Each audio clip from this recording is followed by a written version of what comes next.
Well, hey everybody. This is Momentary from the Project 99 Blue server. I kind of been mulling this over for a while to make a couple guides and upload them to YouTube and wherever else. Um, so I figured I could start with kind of where I've been farming a lot in the last year or so here in Chardok. Chardok is a zone from the Kunark expansion. It was revamped kind of after, well, close to the end of the P99 timeline, so they changed a bunch about it. Kind of changed the mobs, changed the level, changed the drops, etc. It's one of the kind of the newer or final zones of the game that was finished up. Without further ado, I will show you around. Where I'm actually going to go today and kind of show is the Korocust Room. Uh, little background about the lore. So Korocust is sort of a agent. He's been sent here by Veneral Sathir. He's a shapeshifter, so he looks like a Sarnak. To sort of, get in with the king, the Overking Vathazid, and his family to try and kind of steer them his way politically. Korucust actually spawns right up here, where this Imperial officer is. I think he's uncharmable, so you kind of have to fight him on this spot, but he is blue to a 60, so he's like level 58 or something, right around there. You also notice that a lot of these mobs around here have torches. That is because every time there is a quake or a group comes in here and kills everything, there usually will be a chanter that will camp Korocust Room and will throw torches on all these mobs. Reason being, we'll see in a moment here. Actually, I got my dictate up, so I'm just going to go ahead and pull the inspector. Inspector is a placeholder for Arch Inspector. I think it's pronounced Nibi. He drops a few cool things. He'll drop this Pearly Sarnak Bauble, as well as Sarnak Devastator. Occasionally, and usually be disappointed when this happens. Occasionally, he'll drop the Dead Men Floating spell, so the group DMF. These all sell for a decent amount, especially the Bauble. The DMF will sell. It's just kind of takes longer since obviously you need a necromancer that needs it to pick it up. But I have a whole bunch of these spells kind of sitting around. So when I see a named up in that spot, if he doesn't have a weapon, then he either has the Bauble or he has Deadman Floating, and you're usually hoping for the Bauble. So anyway, kind of the enchanter pull technique in Chardok when you are non-KOS. So we're going to use this dictate spell. So it's a level 60 unresistible charm that works on any mob up to level 58, barring ones that are sort of immune already to charm. So it only lasts for, I believe it's 8 ticks, so a little over 40 seconds. But that is enough time to go ahead and get your placeholder dead. So I tab target to the mob that I want him to attack, and you see he's already getting beaten on. I will kind of back him off as I run down here.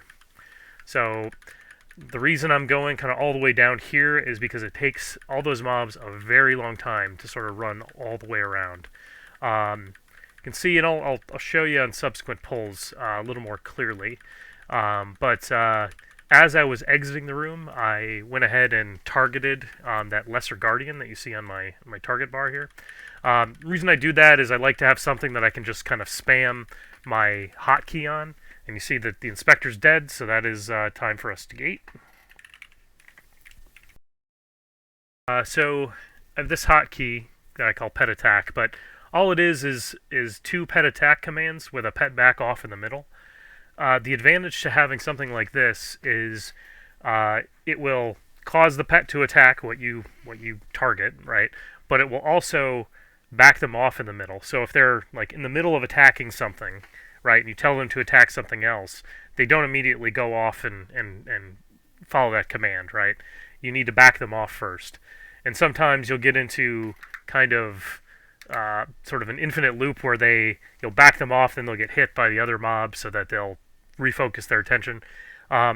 This hotkey allows you to kind of target something else and sort of slowly drag your pet toward that new target. So I find it works really well, just for any camp in Chardok, but especially Koro, where you can kind of sick them off against a different mob here.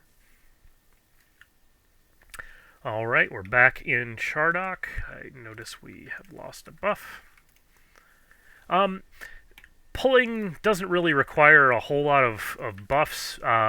Certain camps I prefer to pacify at, but Korocust Room is pretty much you just grab it with your dictate and go.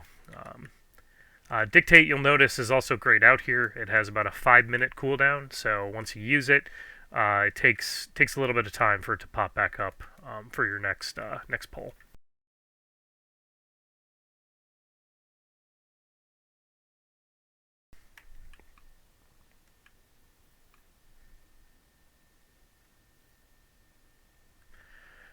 All right, you'll see me navigate these tunnels pretty quickly, but it's kind of second nature after you've done it long enough. Just where everything is. All right, and the Courier's back up here, so he's our next named. Next PH. So Imperial Courier is the placeholder for Korocust Courier. He can drop a couple things. Overall, he's probably the least profitable of the 3 named that I typically do in here.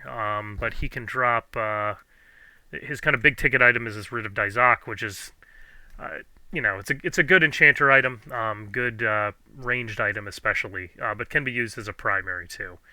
But he also drops, which is actually very handy, this Courier potion, which is no drop. But essentially what it is you get 1 charge of an instant port to over there. So it's basically like the hammer port, right? I think it has even the same effect, right? So yeah, the effect is just over there. So it teleports you to the exact same spot, but there is no casting time, etc. on it. So I like to keep them on me, and you'll see that there's one in my bar down here. Just because if there is something that goes wrong, which occasionally in Chardok there is, you get like a bad charm break at the wrong time, or when you're pulling this room, if you get rooted or something, that's real bad. A lot of the time you can use that as sort of a get out of jail free card, and you tend to get them a lot doing this camp, so I give away a lot of them too. If I already have one, there's no sense in letting it go to waste, so usually do a OOC chat to just say, it's available, come grab it.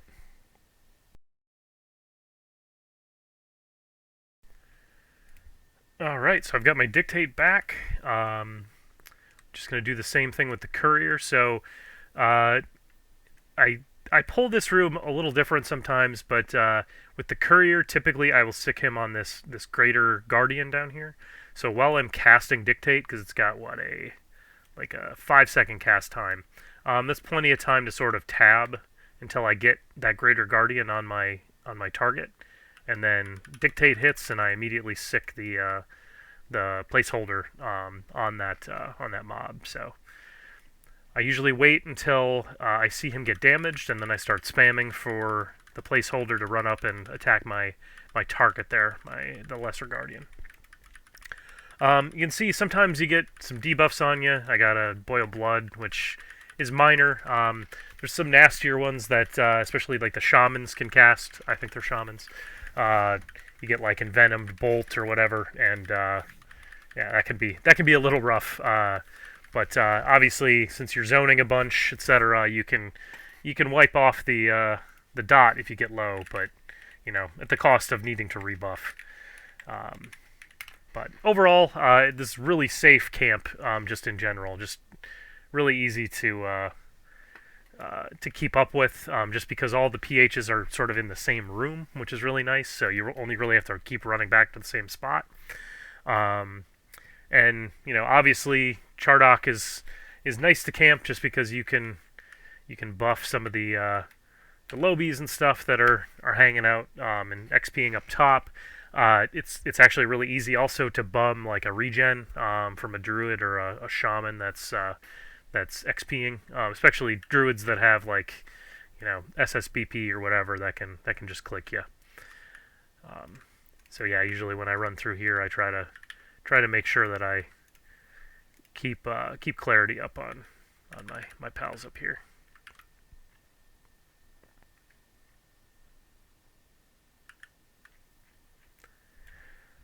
Alright, we'll delve back down. I think I guess I'll go through, pull these 3 placeholders, and then maybe take a break and fast forward you to when I get a named. Just to watch how that fight goes down. But first, I will show you the Interrogator.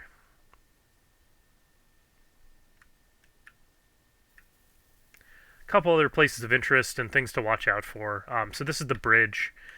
This is the bridge keeper placeholder, and then right here we've got the placeholder for the monk epic pipe mob, the Ixar betrayer, and then right down here we've got another named placeholder. We got the watch captain and I think one other name can spawn there. Just when you're doing the Korucust camp, your train tends to come out this way. Since you've jumped off the cliff, they tend to go down here and then take a right down the ramp. So if there are any like groups up here or folks engaging, like the bridge keeper, so shamans will typically like slide back here and fight the bridge keeper. You don't want to like send a big train past them. So coordinate. If you have a group here, I typically just won't do Koro, just because, again, it's just going to be really tough to keep from just smacking them with every train that you pull out. All right, we've got the Interrogator placeholder up. So this is the third guy that I typically pull. He tends to be the most stingy, but he drops the Ring of Stealthy Travel, which is a nice piece. Very handy piece for all the classes that can use it. So any class that can cast invisibility natively can use the Ring of Stealthy Travel. And the nice thing about it, right, is it's got the 2-second cast, and you don't even need to target, right? So you can very quickly kind of swap, right click, and then swap again, casting invis. He also drops the Oakleaf Scimitar, which is a druid scimitar, which is okay. It's obviously not as good as the epic, but pretty good. And then he typically, pretty much 99% of the time, it seems like, well, it's not quite that, but very often he drops the Nathsar Helm, which is just kind of a middling helm. Sells for like 100 plat. So it's lore. It's usually something that I'll give away, just because they're not particularly sought after. So just waiting for Dictate to come up, and we will pull the Interrogator.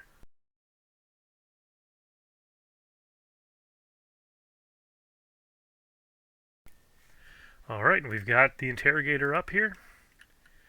So very similar technique here. I'm just going to start my cast on the Interrogator. And then I got a tab to the Guardian. And then send him after the Guardian. You'll notice I kind of stayed turned around a little longer there.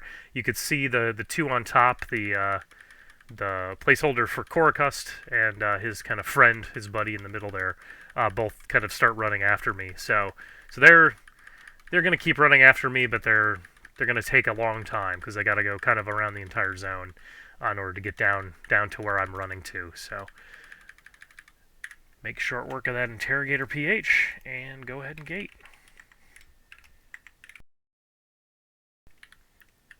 You'll notice every time I kind of respawn in here, or every time I gate, I refresh my J-boots. I wear them because honestly, gear doesn't make much of a difference. And I like using. Obviously, my bags are like ridiculously full, so I like just having the slot free. And obviously, I need one slot for my rod, just for my global cooldown reset. So I just wear them. No big deal. I mean, it's a loss of just a few HP. It's not going to make much of a difference in a fight or when pulling.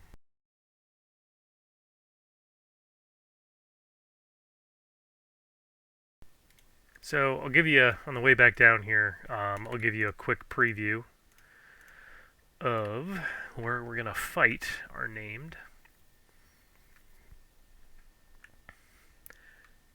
So this follower right here, he's in the prime position to be our pet, right? So I'll usually, when I want to kill the named, I'll dictate them and pull them to here, and then I will control the pet, or excuse me, control the named, and then grab this pet and take care of the named with the pet. So you see he's already torched. If he's not torched, you can actually get the, so these guys don't have them. You can get these picks from the escaped slaves here. And then if you hand two of them to a mob, it's the same as torching. Essentially, they got two one-handers, so they'll quad.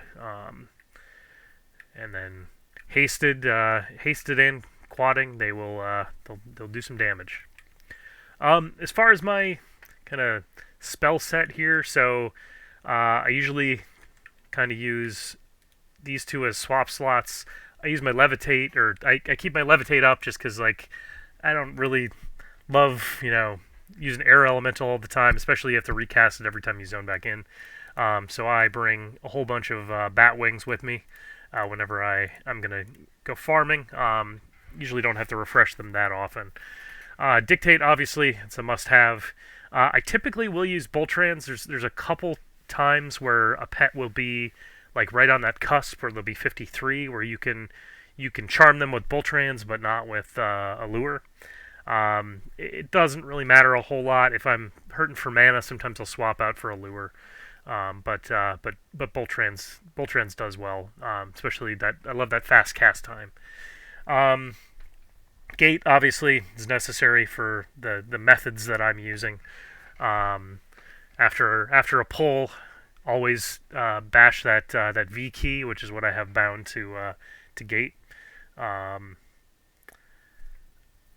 Fetter. So Fetter I'll use when I'm killing a named. The named, I'll root them, and so that if I get a break, then I've only got my hasted pet beating me in the face, and not a ideally slowed named mob as well. And then Mesmerize. So I use this as kind of a utility spell, and I keep it on my bar just because it's really useful for just. I usually use it as a I want you to hold still for a second, or it's really good as a memory blur effect too. So you notice when I was up on top, I buff folks that are XPing up near the entrance, and a lot of the time you will get a little bit of aggro from those from the mobs when you buff people, and if they have you on their hate list when they die, then you get a faction hit. So to avoid that faction hit, I'll usually just chain mez them until they blur. So for my swap slots, I usually have a buff, like if I need to refresh clarity or something else, that'll go in these two slots. I usually will throw Pacify in the top one. It's nice to be able to like quick refresh it with the bug that exists for the top slot. Usually when you'll see when I get it named, I will pacify all the stuff around it. I also use Pacify on the pet that we saw in the pit back there. So I'll go through that process once I see a named spawn here. And then obviously slow. I have my epic for hasting my pet. And then I wear the earring of blazing energy that drops from the Gravemaster here in Chardok. Just a little bit of extra damage. So not a terribly large contributor, but not nothing also. So all right, I think I'm gonna wait on the name to spawn, and I will pop back in once I see that.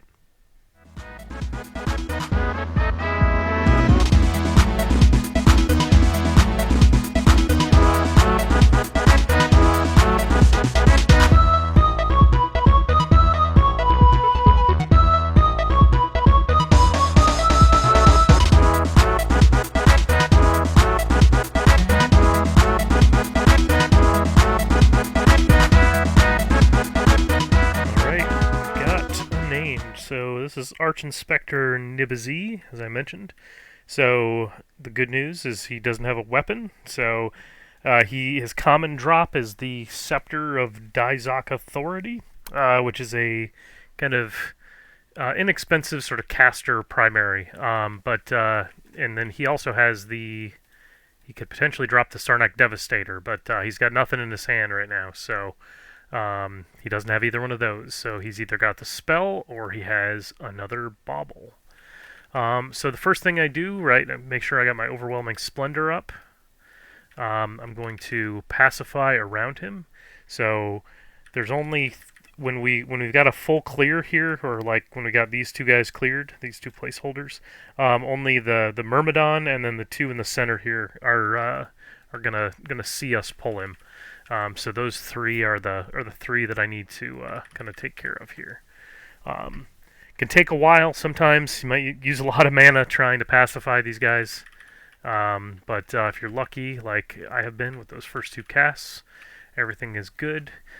Obviously, with Pacify, there's always the chance of a crit resist, even at full charisma, 255 charisma. But if that happens, you basically do the same thing as during a pull. You just run back down to that same safe spot that I ran to while I was pulling. So I just finished pacifying. Next is I typically will prepare my pet, so I will cast the 30-second Mez on him. I'll cast a Tash on him just to get that onto him, and then I will pacify him. And with Tash, usually that works pretty well.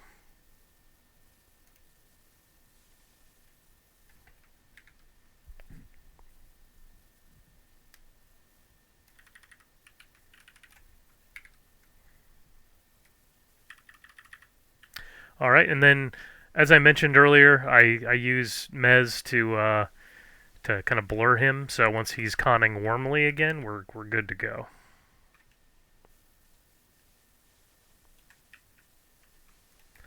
All right, so now do the pull. So usually I will throw Tash and Forlorn Deeds onto my bar. I'm also losing Rune. Let me get that back up. You notice this bridge also has that annoying stun, which I just kind of gotten used to it, so I just sort of ignore it at this point. But it can be kind of annoying at times. You just don't want to hit it when you're pulling or when you're running from something. All right, so with the pacify's done, I'm just gonna pull Nibi. So he's coming with me. And Dictate will last plenty of time. There is a very small chance that your pull will kind of fall off the bridge, in which case he won't make it to you in time. So if you see Charm breaking, then absolutely hit your hit your gate key as soon as possible, because he's going to come with friends. All right, so I usually pull him over here into this little alcove. I'll wait till he gets kind of close, and then I'll guard him so that I can walk up over here.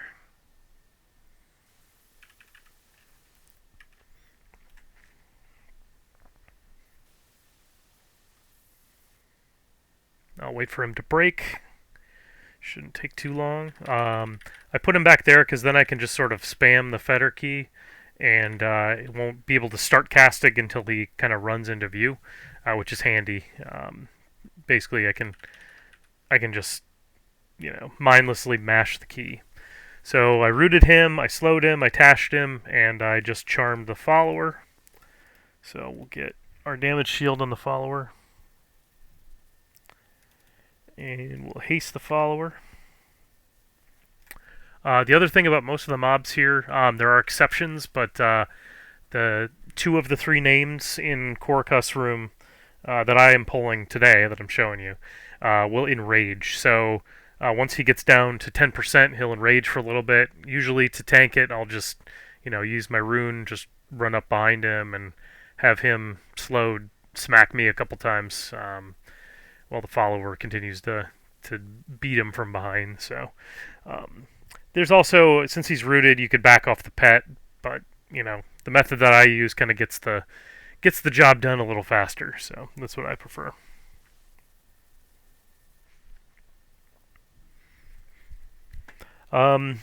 This bauble, so if he does have the bauble, I will have to log in, sort of an alt to grab it from him, just because this is a lore item. The one piece of loot that isn't is this writ.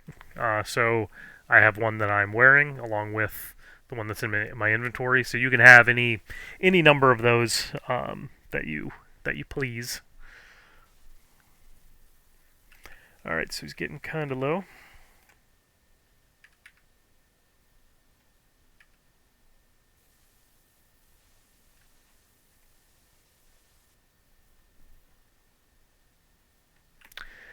Alright, now he's going to rage, so just turn him around. Let him beat on me for just a second. And he's dead. So he dropped Dead Men Floating. So, not the best drop in the world, but it does sell at times. So you can either control your pet or just gate. I find it easier to gate. So.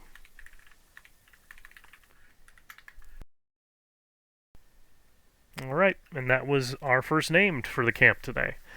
Hopefully, I actually track spawns here pretty close, just to kind of keep track of what I do get and what the kind of percentages are.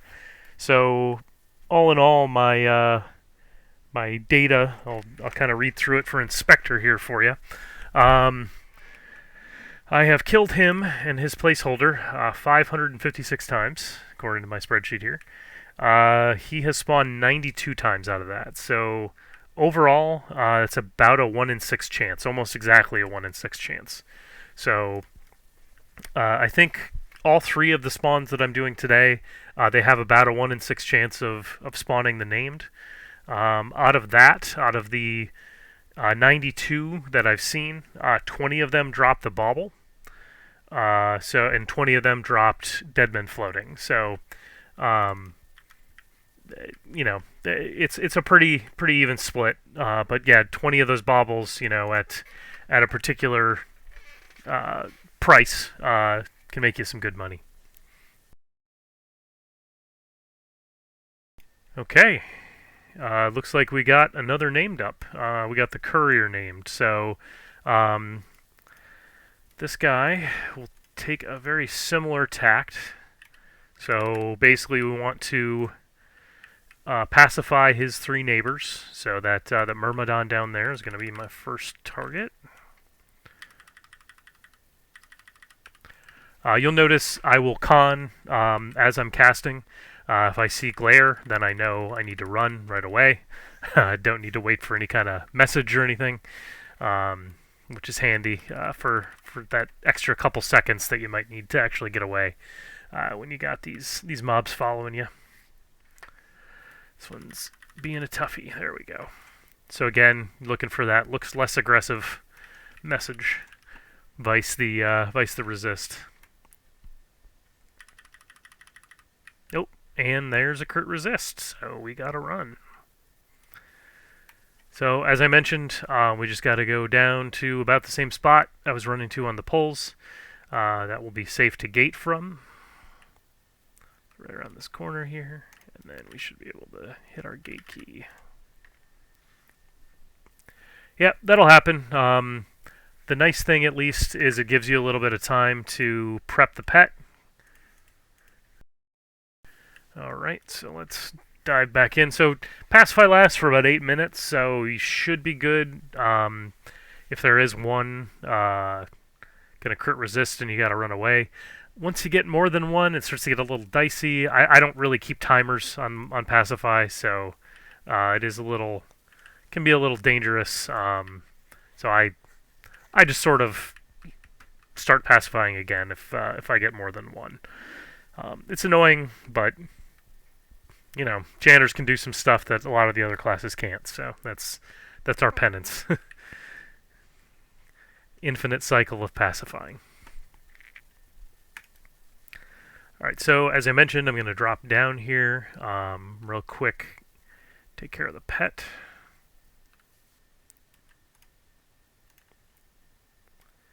So he'll get mezzed, we'll tash him, and we'll pacify him.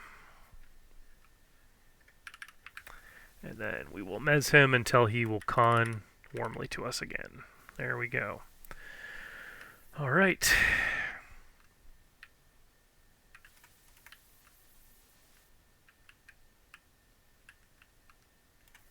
Head back down here. So again, the stun's probably gonna... someone triggered it.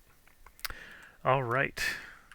So, we're in a situation now that happens occasionally where the courier will sort of get into an infinite loop. So he'll kind of fall down right here and then just loop around. The nice thing is we can still pull him, and he's actually a little easier to pull like this. So I already pacified this Myrmidon, so we got to just do this Ancient Guardian, and we should be good to pull the courier from where he's sort of looping right now. Alright, so we have him. We have the Ancient Guardian pacified. And now I just have to grab the courier. We'll start the cast as soon as he's in view. And by the time it finishes, he will be right there. So we snag him, pull him back. And there's the stun. So it did get me.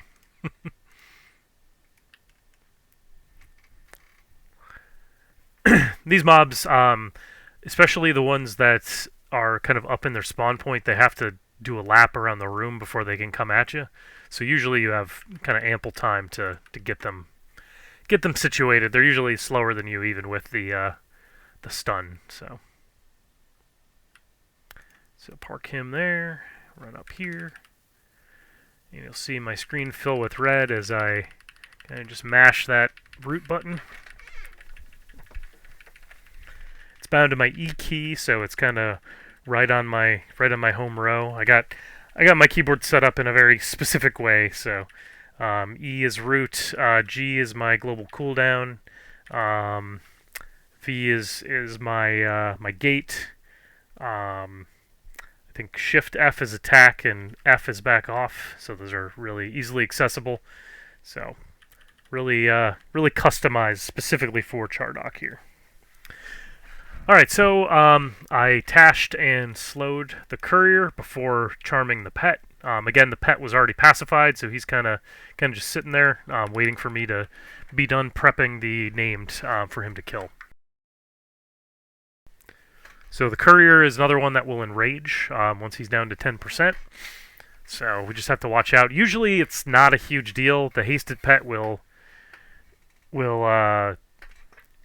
kind of hurt himself quite a bit getting reposted, but he will not kill himself usually. All right, he's getting low, so let's come in. Been lucky, no charm breaks in the middle of a fight here thus far, and of course it's going to happen to me right now when I say that.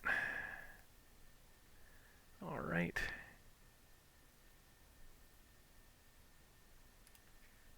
Yep, and he's got the potion. So what I mentioned up top is what I'll do. I'll let folks know that there is a potion rotting, and they can come get their free get out of jail free card. So he definitely most of the time drops the potion. I have 103 kills of the courier total, so he's more like 1 in 5. It looks like. From my data gathering here. And out of those 103, 62 times he's dropped the Courier potion. So that is his usual drop. Only 17 times out of that 103 has he dropped the writ. But again, it's a good item, especially if you're starting a new chanter. You're probably going to want one of those just as your kind of best droppable in slot. I think it's probably that. It is a very good item. His other drop is another no drop piece, the slick leather courier's cape, which is a pretty good melee cape. Also good probably for like a necro. Has some good HP on it. But that is no drop. So basically, I typically will just give them away to anyone that needs them in zone, just to folks that request or folks that need. All right, we got another PH up, so I'm going to let you go for a bit, and we'll see when we get more named.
Alright, well, I hope you learned something in our little quick journey through the Korocust Room here in Chardok, and hope to see you next time.